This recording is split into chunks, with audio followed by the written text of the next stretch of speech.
Radio Clarín. Radio Clarín de Colombia. Buen día, apreciada audiencia. De nuevo con el noticiero Radio Clarín de Colombia. Nuestros titulares. Amanecen con el pueblo en las calles en Puerto Rico. No fue dado de baja líder del Estado Islámico. Malos gobernadores. Marchas contra el sistema judicial y las amenazas contra testigos en Bolivia. Desigualdad social originó aquel 4 de febrero y la apertura de nuevos horizontes desde entonces en Venezuela. 60 años de genocidio y bloqueo económico contra Cuba socialista. Informe sobre seguridad alimentaria en Colombia genera choques diplomáticos y nueva intromisión de Colombia a Venezuela. Vamos a desarrollar los principales hechos noticiosos en Colombia con una situación bastante preocupante. Vamos a hablar de lo que es seguridad alimentaria y pues dado a que hubo un informe. Existe una publicación del informe de la Organización de las Naciones Unidas para la Agricultura y la Alimentación que se conoce como FAO y el Programa Mundial de Alimentos PMA. Y la reacción del gobierno nacional no solo se generó una crisis diplomática tanto en Colombia como con las agencias de las Naciones Unidas, sino que también abrió un profundo debate de estas implicaciones sobre el hambre y la inseguridad alimentaria en nuestro país Colombia. El informe sobre unos puntos críticos del hambre en el mundo es un documento conjunto entre la FAO y PMA que se publica trimestralmente. Su principal objetivo es el de generar alertas tempranas en los países en los que se identifiquen deterioro de la situación alimentaria y casos extremos de hambrunas para segmentos de la población.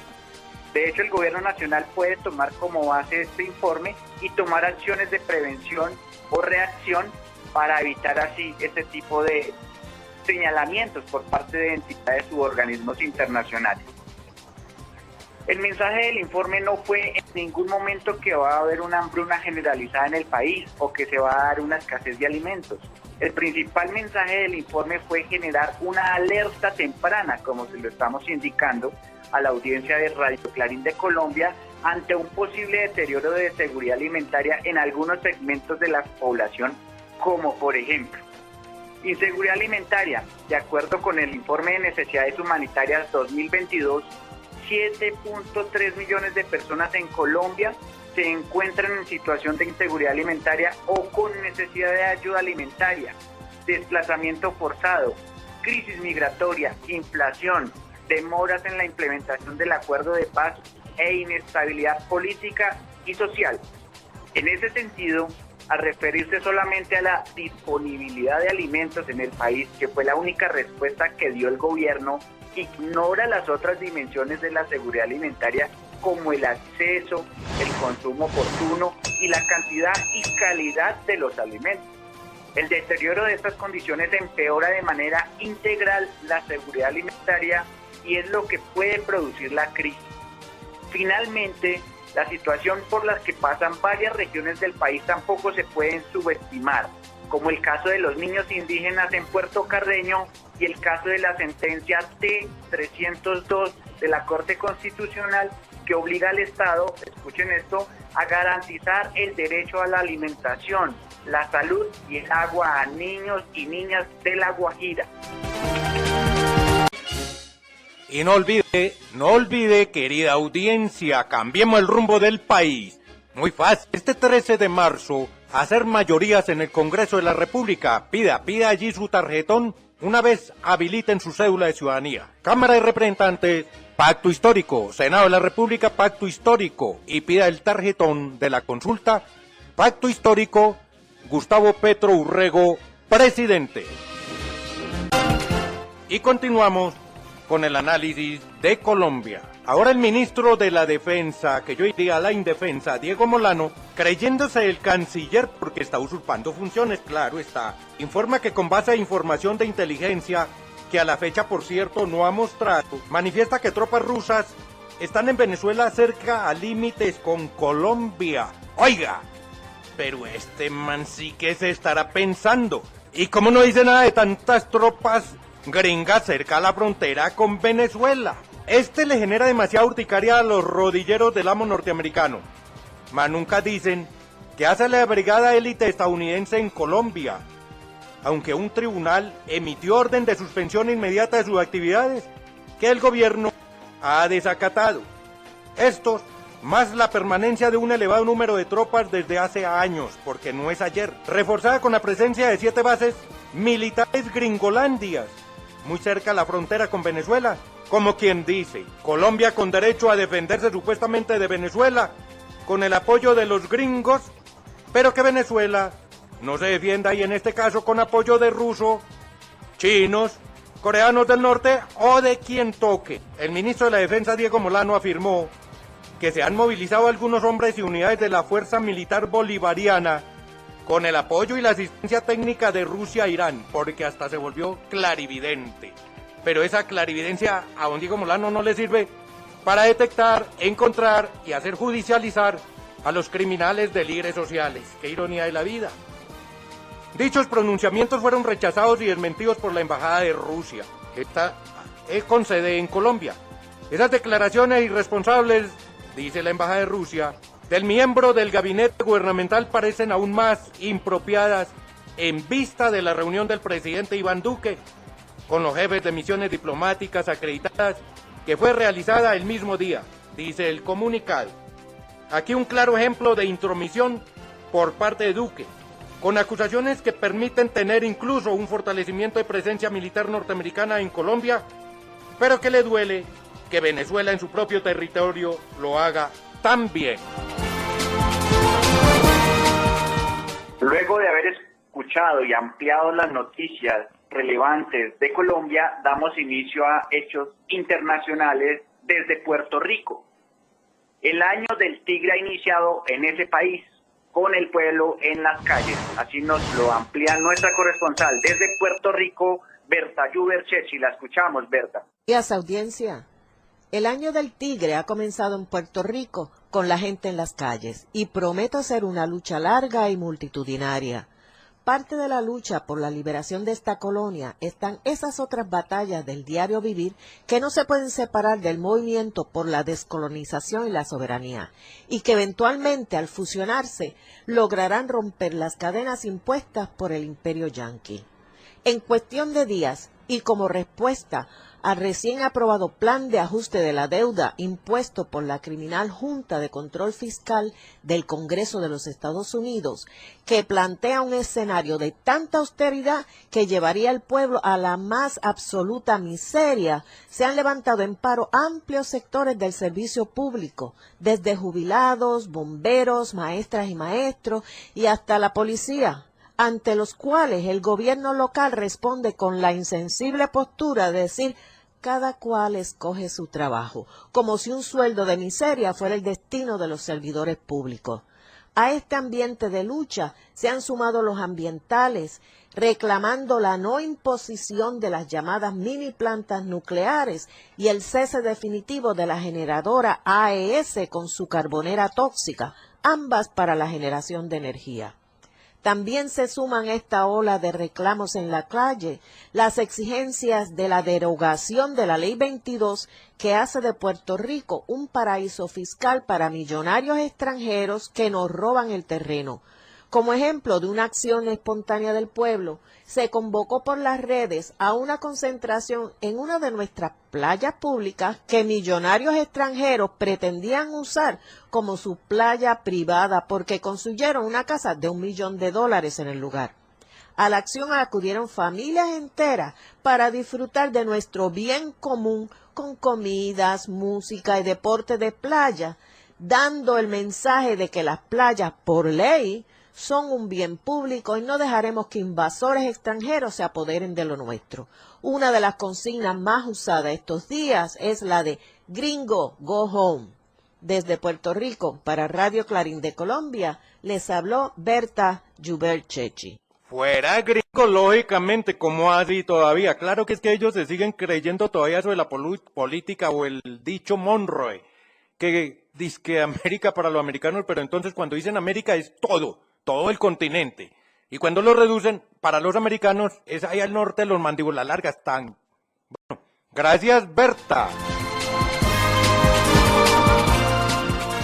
La intromisión de USA continúa, en este caso con la presión para que el líder de Estado Islámico se autosuicidara. Así nos lo hace saber desde La Habana, Cuba, nuestro corresponsal, Tony López. Adelante, Tony. Buenos días, audiencia. El presidente Joe Biden confirmó este jueves que en la operación antiterrorista lanzada en el noreste de Siria la pasada noche fue eliminado el líder del Estado Islámico Abu Ibrahim al-Hazami. Lo que no dice Biden es que Estados Unidos realmente es uno de los máximos responsables de encontrarse desarrollando acciones de guerra en los territorios del Medio Oriente, Irak, Siria, especialmente ahora, lo que sucedió en Libia, etcétera, etcétera. Realmente es una vergüenza que ahora se den como un gran hecho la eliminación de este líder del Estado Islámico, cuando en realidad, de acuerdo a otras informaciones, no fue eliminado por las fuerzas especiales de los Estados Unidos, sino que Abu Ibrahim al-Hazami se autoeliminó con una arma que siempre han usado, que es adherirse al cuerpo, explosivos, y cerca de él estaban sus familiares, donde murieron 13 personas, entre ellas 6 niños. Por lo tanto, es una forma de Joe Biden aprovecharse de este hecho para presentarse como el que dirigió esta operación. Realmente es vergonzoso que se esté diciendo esto. Hoy hay guerra en Siria y la responsabilidad fundamental la tiene Estados Unidos, que ha ocupado, y no solamente ocupado, sino se ha robado el petróleo de esta nación árabe. Para Radio Clarín, desde La Habana, Cuba, les habló Tony López. Es que así es, efectivamente, allí hubo una derrota más de los Estados Unidos porque no logró dar de baja a quien perseguía. Además, eso es puramente intromisión, injerencismo en la soberanía nacional y autodeterminación de los pueblos. Gracias, Tony. De hechos ocurridos en Cuba, ahora vamos a hechos noticiosos de Bolivia.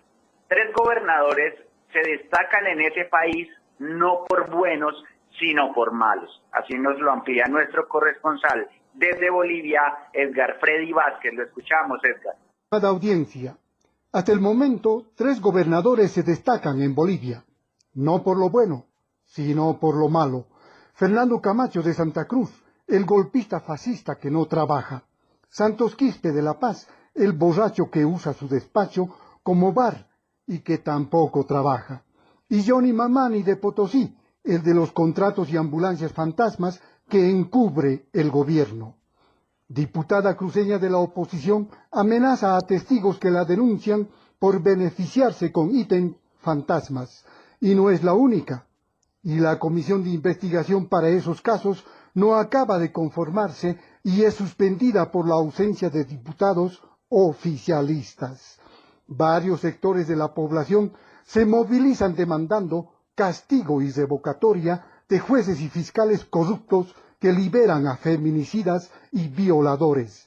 El presidente boliviano instruyó la conformación de una comisión especializada que en 120 días revise todos los casos de violación y feminicidio en que los sentenciados fueron liberados. Y esta comisión pretende ser conformada por el entorno de los operadores de leyes que se conducen por la corrupción.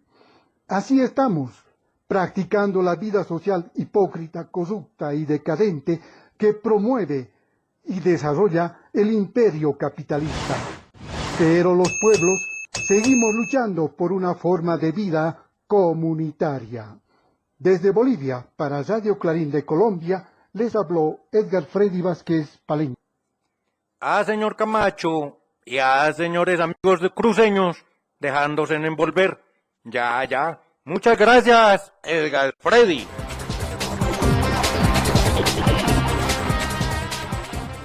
Ante tanta desigualdad, exclusión, injusticia, amaneció aquel 4 de febrero del año 1992 en Venezuela con acontecimientos que cambiarían totalmente su historia. Así nos lo hace saber en un análisis desde Suecia nuestro corresponsal José Cheo Sánchez. Adelante, José Cheo.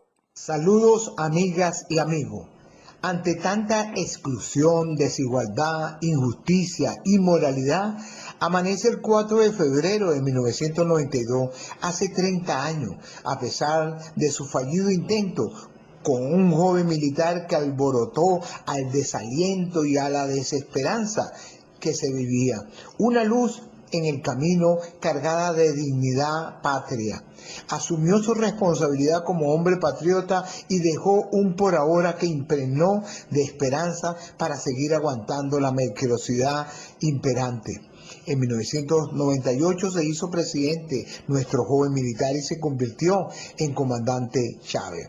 En el 2012 llama por un golpe de timón. El capitalismo endógeno y la corrupción se quiere tragar la revolución. Es una amiba, dijo. Nos dejó físicamente, pero dejó todo un legado y toda una instrucción. Y el imperio tomó la decisión de desaparecernos. Y desde entonces estamos en resistencia, firme y resolviendo ante medidas unilaterales. Sanciones, bloqueo, ataque y sabotaje. Hoy el legado del comandante Chávez se convirtió en chavismo a la venezolana, bolivarianismo, multiétnico y pluricultural. Socialismo del siglo XXI. 30 años de dignidad nos ha crecido como pueblo consciente y firme. Viva la dignidad que crece y se hace más pueblo. Viva el 4 de febrero. Viva Hugo Chávez. Para Radio Clarín de Colombia les habló desde Suecia José Cheo Sánchez. Gracias, José Cheo.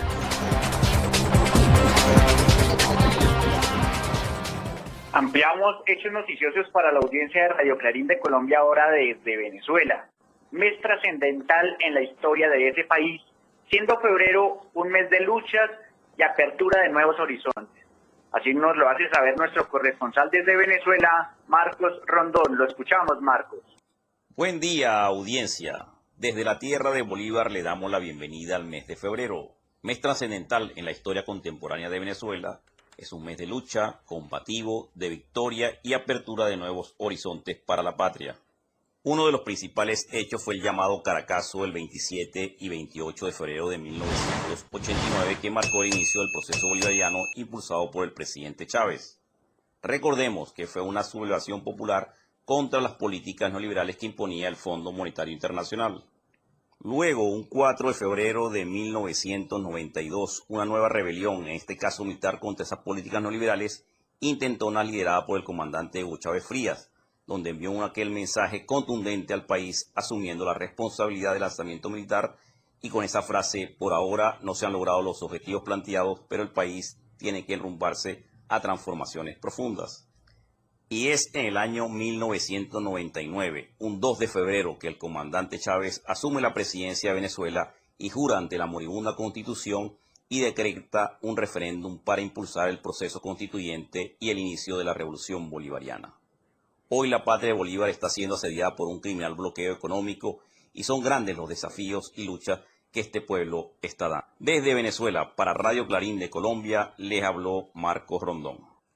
Así es, efectivamente, el cambio del rumbo no solamente en Venezuela, sino del continente, fue aquel 4 de febrero del año 1992. Gracias, Marcos. Y no olvide, querida audiencia y amigos, 13 de marzo del año 2022, vamos a cambiarle el rumbo a Colombia. Muy temprano, con su cédula de ciudadanía hábil para votar, pida los tarjetones para Congreso de la República, Pacto Histórico, Cámara de Representantes, Pacto Histórico, y exija que le den el tarjetón para la consulta. En dicho tarjetón marque Pacto Histórico, Gustavo Petro, presidente.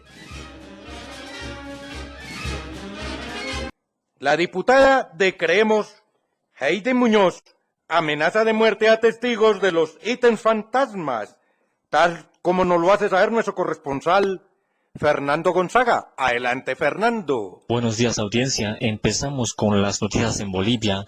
La diputada Heidi Muñoz de la bancada de Luis Fernando Camacho amenazó de muerte a 4 testigos protegidos por la Fiscalía en el caso de los ítems fantasmas. Los testigos aseguran que Muñoz tendría 2 casas de préstamo en el Plan 3000. Los denunciantes son personas que aparecieron con ítem fantasma dentro de la alcaldía municipal. La mañana del jueves, 4 jóvenes llegaron hasta la Fiscalía Departamental de Santa Cruz para denunciar que la diputada Heidi Muñoz y la exalcaldesa Angélica Sosa les dieron ítems para hacer campaña en las pasadas elecciones subnacionales. Aseguró que ahora reciben amenazas por parte del actual asambleísta de Creemos. Según el relato de uno de ellos, la reunión con Sosa y Muñoz se habría realizado el 22 de octubre en las oficinas de la alcaldía municipal de Santa Cruz. El joven mostró una fotografía de la reunión y asegura que le hicieron firmar un contrato, pero solo les daban un pequeño viático. Una de las personas aseguró que se encuentra andando como un fugitivo escondiéndose en todos lados. Además afirmó que se encuentra cansada de tanta persecución e incluso amenazas en contra de su familia. Darlene Heredia aseguró que firmó un contrato creyendo que trabajaría en la alcaldía municipal, pero solo fueron para hacer campaña a la cabeza de Heidi Muñoz. La testigo indicó que eran más de 100 personas que firmaron por sueldos de aproximadamente 3.500. Todo esto lo recibía Heidi Muñoz. Desde Bolivia para Radio Clarín de Colombia les habló Fernando Gonzaga. Por eso antes que cambiar presidentes toca cambiar la estructura política e ideológica en el país y los países. De nada sirve que tengamos un buen presidente allá en la hermana República de Bolivia si las leyes las hicieron aquellos de extrema derecha que hoy se resisten, que patalean por no largar el poder y a través de la cizaña, la mentira y la amenaza, lo peor, la amenaza, pretenden continuar. Gracias, Fernando. Hechos noticiosos ahora desde Cuba. El pasado 3 de febrero se cumplieron ya 60 años del genocidio y del bloqueo económico por parte de los Estados Unidos de Norteamérica contra la Cuba socialista. Así nos lo hace saber nuestro corresponsal que se ubica en Cuba, Tony López. Lo escuchamos, Tony. Pasado 3 de febrero se cumplieron 60 años del genocidio, bloqueo económico y comercial que mediante la orden ejecutiva 3447 firmó el presidente de los Estados Unidos, John F. Kennedy, contra el pueblo de Cuba y que hoy el gobierno de Biden dejó de cumplir su palabra de que de ganar eliminaría las sanciones que el fascista presidente Trump impuso a la isla de Cuba, no la ha cumplido. Pero la respuesta del pueblo cubano fue resistiremos y venceremos. Estados Unidos está muy preocupado por la situación en América Latina y cómo se está produciendo su debilitamiento hegemónico global y regional. La resistencia de Cuba, Venezuela y Nicaragua durante estos últimos años ha sido determinante para que la contraofensiva imperial en el continente no prosperara, cuando varios hechos políticos importantes se impusieron en esta segunda década de este siglo.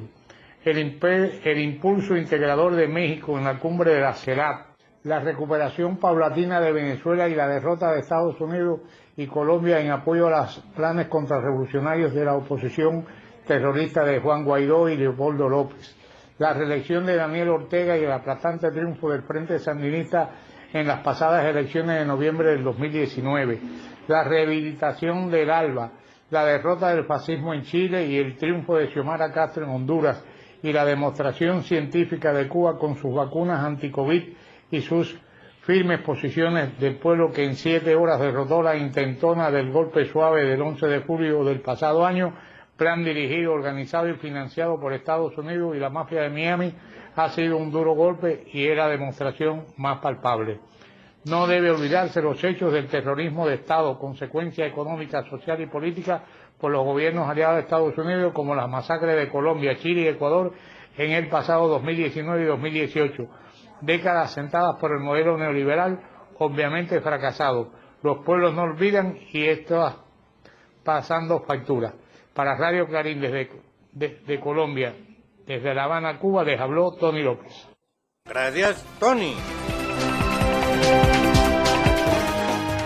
Lo importante de la semana en la hermana República de Bolivia fue la gran marcha del pasado lunes en contra de un sistema judicial no el más correcto. Así nos lo hace saber nuestro corresponsal, Gabriel Villalba. Adelante, Gabriel.